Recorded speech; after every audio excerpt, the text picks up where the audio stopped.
sa tomu hovorí moderne, že workshop, a toto sú jeho účastníci a myslím si, že sa naučili parádne veci. Potlesk pre nich a poriadny.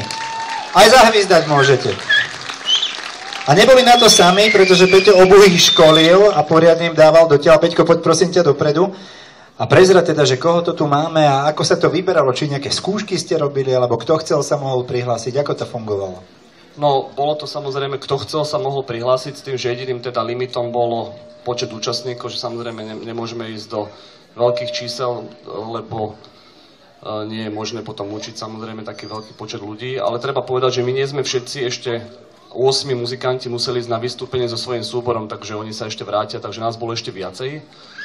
A v podstate títo muzikanti to sú všetko decká, viac alebo menej staré až nedecká niektorí, ktorí mali záujem jednoducho učiť sa hrať priepasnánskym štýlom podľa Kolárikovej, Petruchovej muziky a prišli sem teda.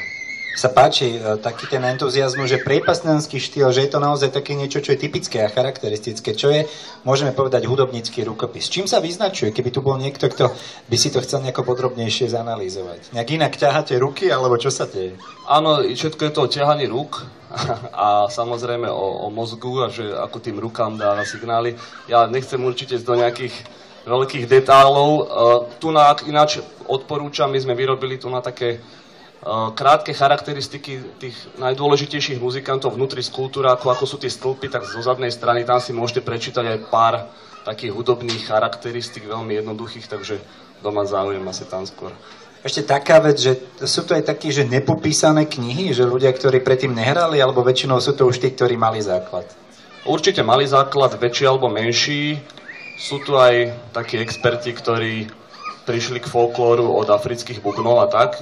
Konkrétne kamarát z Čiech, tu nás Holešová, ktorý z Českej republiky, z Moravy. A tak to bolo veľmi príjemné, že takíto ľudia stále existujú. A tu na mládežnici to sú etablovaní folkloristi.